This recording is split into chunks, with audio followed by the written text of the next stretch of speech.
Warahmatullahi wabarakatuh.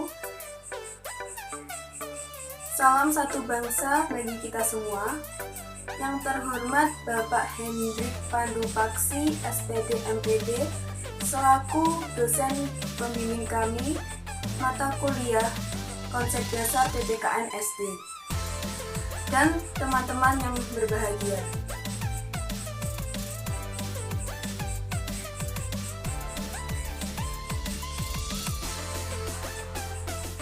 Di sini, saya dan dua rekan saya akan mempresentasikan hasil kerja kelompok kami.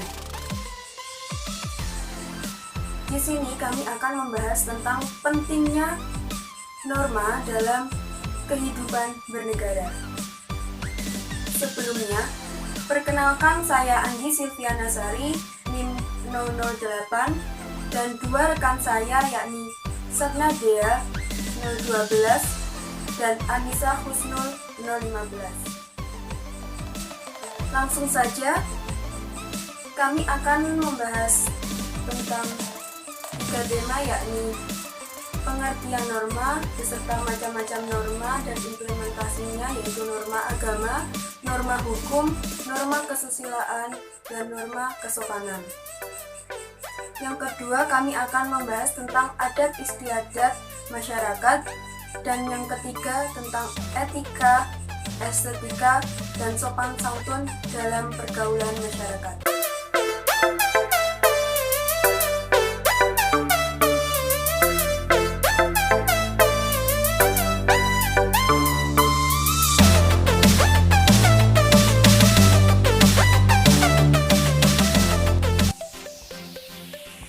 Yang pertama, pengertian norma. Apa itu norma? Jadi, norma adalah aturan atau kaidah yang disepakati oleh anggota masyarakat dan dilaksanakan atau dipatuhi oleh masyarakat tersebut. Jadi, setiap tingkah laku manusia selalu didampingi dengan norma. Bentuk norma biasanya berbentuk perintah, larangan, dan anjuran. Selanjutnya, apa itu fungsi norma? Norma berfungsi sebagai pedoman berperilaku dalam hidup bersama yang dapat mengendalikan diri masyarakat supaya berkehidupan baik dan benar.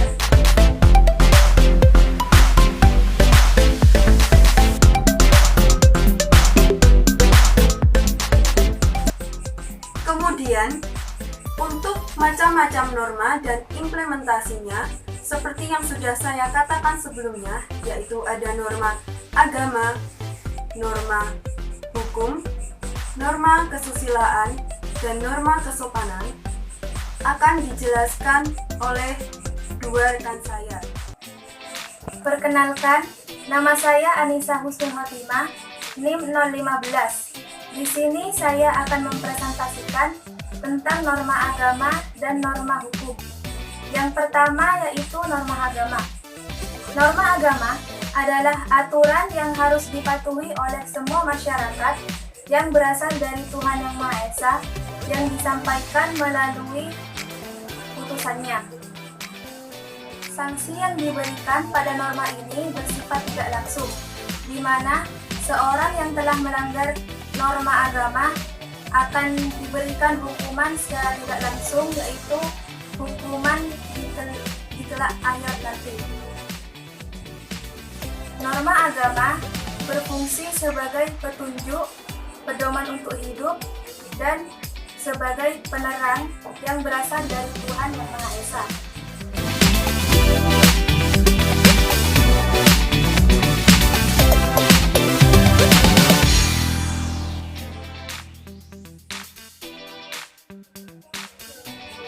Implementasi dari norma agama yang pertama yaitu toleransi terhadap agama lain. Maksudnya yaitu setiap orang yang beragama harus menghargai agama yang lain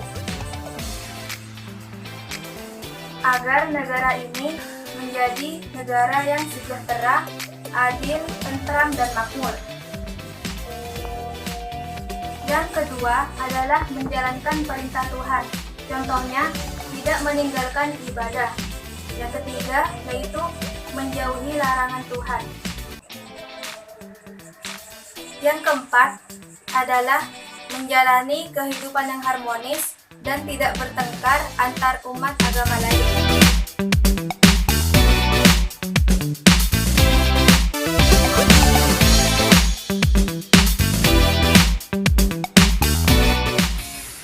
Yang ketiga yaitu norma hukum. Norma hukum yaitu aturan yang harus dipatuhi oleh semua masyarakat yang diciptakan oleh lembaga yang berwenang dalam kehidupan bernegara untuk mengatur kehidupan berbangsa dan bernegara. Tujuan dari norma hukum yaitu untuk menciptakan rasa aman, ketertiban, dan dinamika masyarakat yang bersifat formal, tegas, dan memaksa. Sanksi untuk norma hukum yaitu akan diancam dan dijatuhi hukuman tertentu berupa penjara dan denda, tetapi tergantung apa yang dilanggar. Norma hukum dibagi menjadi dua, yaitu hukum tertulis dan hukum tidak tertulis. Hukum tertulis yaitu hukum yang ditulis dan disahkan oleh pejabat yang berwenang. Hukum tertulis dibagi menjadi dua lagi, yaitu hukum pidana dan hukum perdata. Hukum pidana yaitu hukum yang mengatur hubungan antara seseorang dan masyarakat umum secara luas. Hukum perdata yaitu hukum yang mengatur hubungan antar perorangan. Dan yang kedua yaitu hukum tidak tertulis. Hukum yang berlaku secara tidak tertulis dan harus dipatuhi oleh seluruh masyarakat yang ada di daerah tersebut.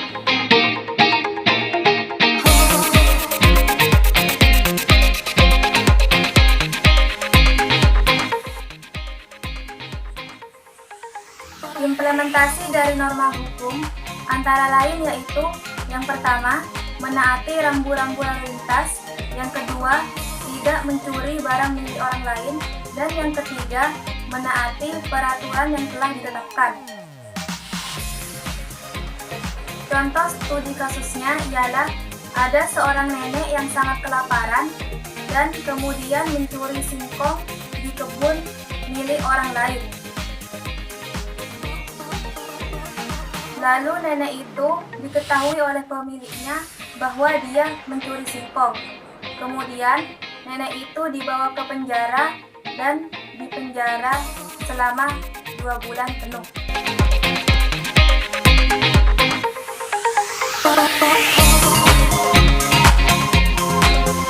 Perkenalkan, saya Sapnadia Irdianis NIM 012. Di sini saya akan menjelaskan tentang norma kesopanan. Sebelumnya, apa sih norma kesopanan itu? Norma kesopanan merupakan aturan hidup yang tidak tertulis yang mengatur hubungan manusia dan masyarakat di dalam suatu kelompok atau masyarakat tertentu. Norma kesopanan lahir karena adanya pergaulan masyarakat dan diikuti atau ditaati manusia lain sebagai pedoman yang mengatur tingkah laku manusia. Setiap kesopanan yang kita lakukan, yang menilai adalah orang lain. Orang yang tahu sopan santun akan dihormati, dihargai, dan diterima oleh masyarakat. Norma ini berfungsi sebagai pedoman yang mengatur tingkah laku manusia yang satu dengan yang lainnya. Bagi yang melanggar norma ini tentunya akan mendapatkan sanksi. Sanksi dari pelanggaran norma ini itu tidak tegas, namun bisa diberikan oleh masyarakat dalam bentuk celaah, cemoohan, ataupun dikucilkan serta diasingkan dari pergaulan.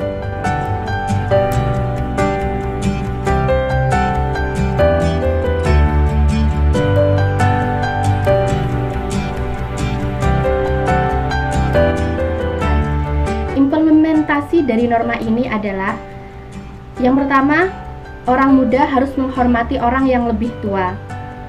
Begitupun sebaliknya, orang tua harus menghargai orang yang lebih muda. Yang kedua, janganlah meludah di lantai atau di sembarang tempat. Yang ketiga, bertutur kata yang halus dan mengucapkan terima kasih apabila kita mendapatkan pemberi bantuan dari orang lain.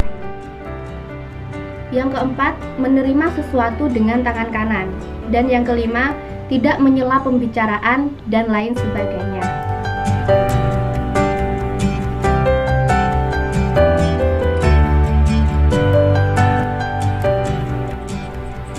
Kembali lagi dengan saya, Anggi Silvianasari, NIM 008. Saya akan menjelaskan norma kesusilaan dan adat istiadat masyarakat.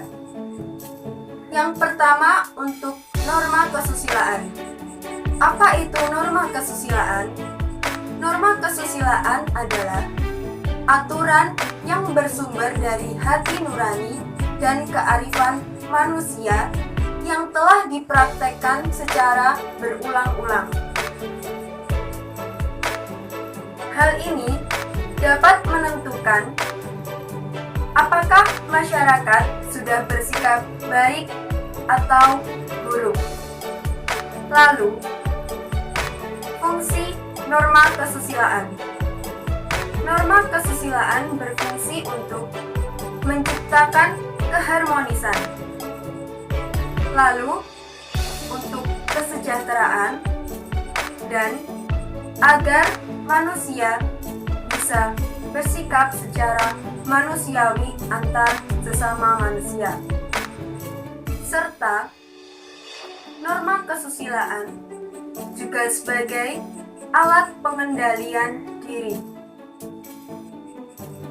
Sanksi yang diperoleh apabila melanggar norma kesusilaan adalah masyarakat akan dicaci, disindir, dan kesadarannya pun akan diuji, sehingga mereka akan merasa bersalah, lalu diasingkan dan ditegur, bahkan bisa dihukum.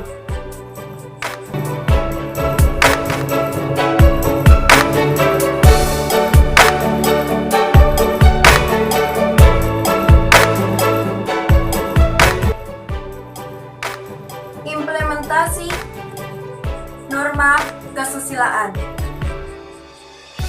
Apa saja implementasi norma kesusilaan? Saya akan menyebutkan 5, yakni yang pertama, membiasakan mengucapkan terima kasih apabila sudah dibantu. Yang kedua, membiasakan mengucapkan minta maaf karena kesalahan yang dia buat.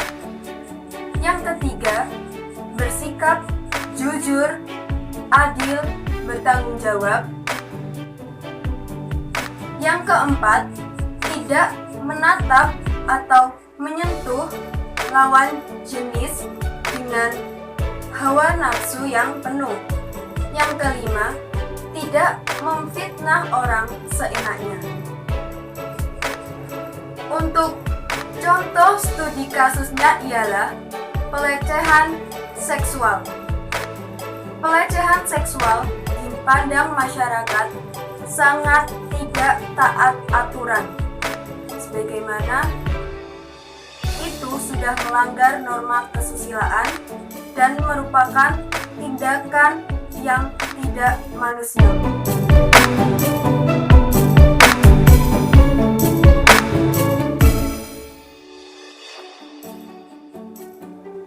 Selanjutnya, masuk pembahasan kedua, yaitu adat istiadat masyarakat. Apa itu adat? Adat adalah perbuatan yang dilakukan secara berulang-ulang. Kemudian menjadi suatu kebiasaan. Kebiasaan tersebut menjadi kebiasaan yang tetap dan dihormati oleh setiap orang. Maka, kebiasaan tersebut akan menjadi suatu adat. Jadi, adat adalah kebiasaan yang sudah ada sejak lama dalam masyarakat, yang mana bertujuan untuk mengatur tata tertib, lalu mengikat norma dan kelakuan dalam masyarakat.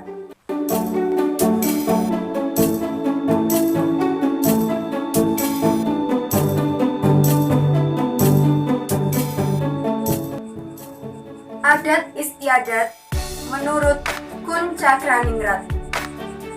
Adat istiadat menurut Kun Cakraningrat adalah suatu bentuk perwujudan dari kebudayaan, dan adat digambarkan sebagai tata kelakuan.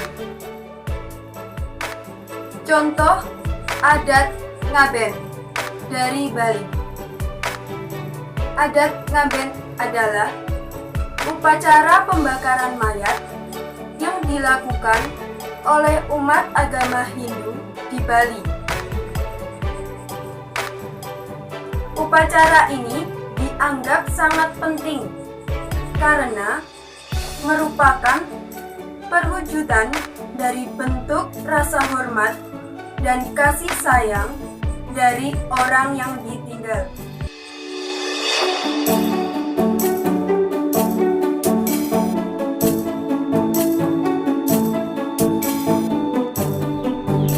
Ya, bertemu lagi dengan saya Sapnadia Irdianis NIM 012.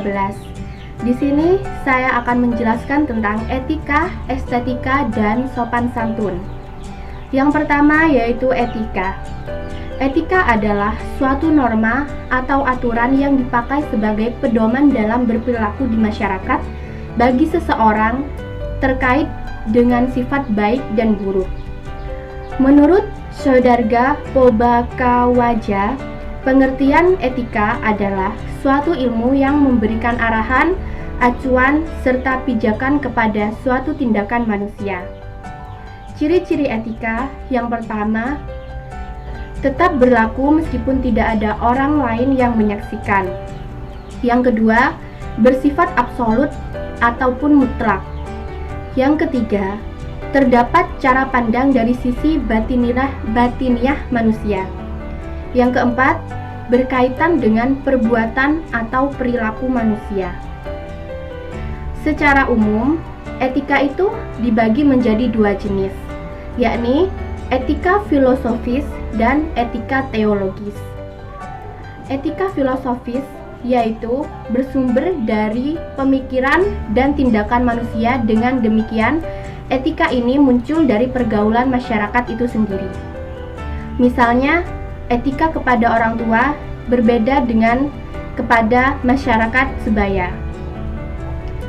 Yang kedua yaitu etika teologis. Etika teologis merupakan etika secara umum karena mengandung berbagai unsur etika yang dapat dimengerti jika dipahami etika secara umum. Misalnya, dalam agama, etika teologis merupakan kepercayaan kita terhadap Allah ataupun yang ilahi.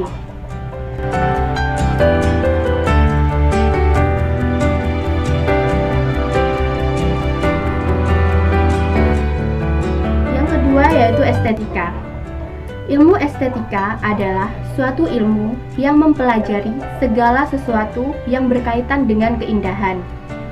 Mempelajari semua aspek dari apa yang kita sebut keindahan. Namun di sini bukan hanya keindahan suatu karya. Yang dimaksud keindahan adalah segala sesuatu tentang aspek kehidupan yang berhubungan tentang keindahan, entah itu pengetahuan, kejiwaan, emosi, dan lain-lain. Estetika ini juga dapat kita lakukan untuk menilai suatu hal yang memang dianggap baik atau buruk dalam kehidupan sehari-hari. Estetika akan mampu menciptakan dan membentuk kepribadian yang mampu bersifat kreatif dan bermoral sesuai dengan nilai-nilai luhur yang dijunjung tinggi dengan segala kepatutan keindahan dan seni. Manfaat estetika yaitu memperkokoh rasa cinta kepada kesenian dan kebudayaan bangsa pada umumnya, serta mempertajam kemampuan untuk mengapresiasi atau menghargai suatu kesenian kebudayaan bangsa itu sendiri.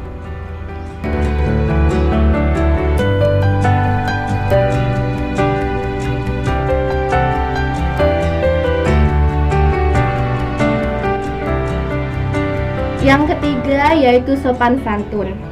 Sopan santun adalah suatu aturan atau tata cara yang berkembang secara turun-temurun dalam suatu budaya di masyarakat yang bisa bermanfaat dalam pergaulan antara sesama manusia sehingga terjalin suatu hubungan yang akrab, saling pengertian, serta saling hormat menghormati.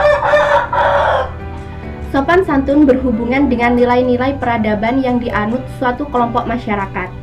Sehingga apa yang dianggap sopan oleh suatu kelompok masyarakat bisa berbeda dengan kelompok masyarakat yang lain.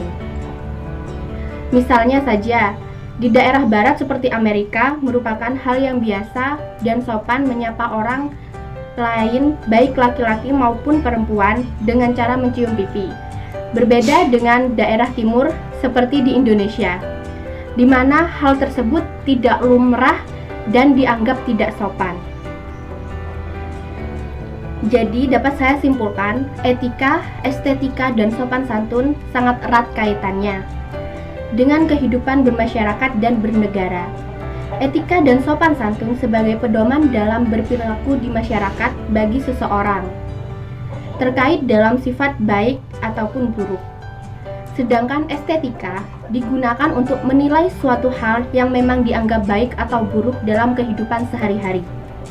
Maka dari itu, etika, estetika, dan sopan santun perlu diterapkan dalam pergaulan bermasyarakat untuk mengatur tingkah laku manusia agar senantiasa berada dalam batas-batas kesopanan sehingga rasa nyaman dan tentram dapat tercapai di masyarakat tersebut.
Allah.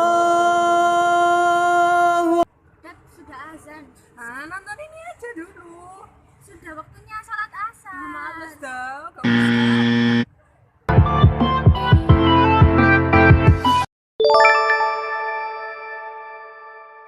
Allahu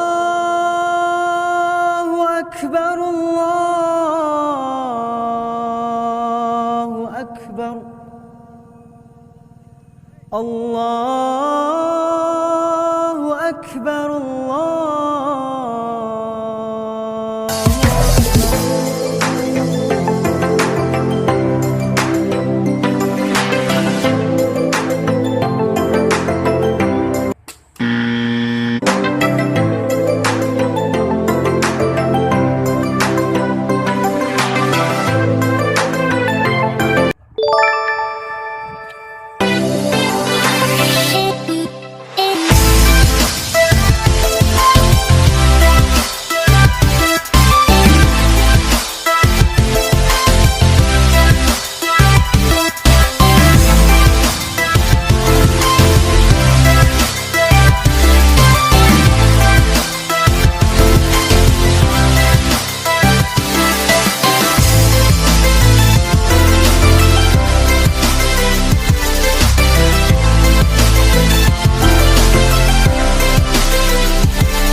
Jadi kesimpulannya, norma sangat penting dan melekat bagi kehidupan bernegara. Hal ini karena norma merupakan aturan yang harus dipatuhi masyarakat sehingga dapat memberi pola perilaku dan pengendalian diri terhadap masyarakat yang benar dan tidak menyimpang serta dapat dijadikan sebagai pedoman berperilaku dalam hidup bersama. Norma terbagi menjadi 4 macam, yakni norma agama, norma hukum, norma kesopanan, dan norma kesusilaan. Masing-masing norma mempunyai implementasi yang berbeda dan sanksi akan diberikan apabila telah melanggar aturan yang berlaku. Penerapan norma juga berkaitan dengan etika, estetika, dan sopan santun yang dapat menentukan baik atau buruk etika, estetika, dan sopan santun yang masyarakat miliki.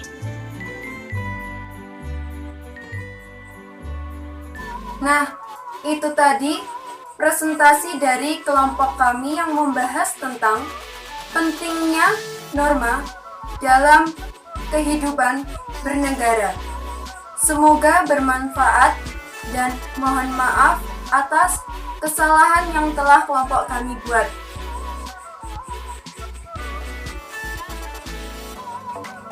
Sekian presentasi dari kami. Wassalamualaikum warahmatullahi wabarakatuh.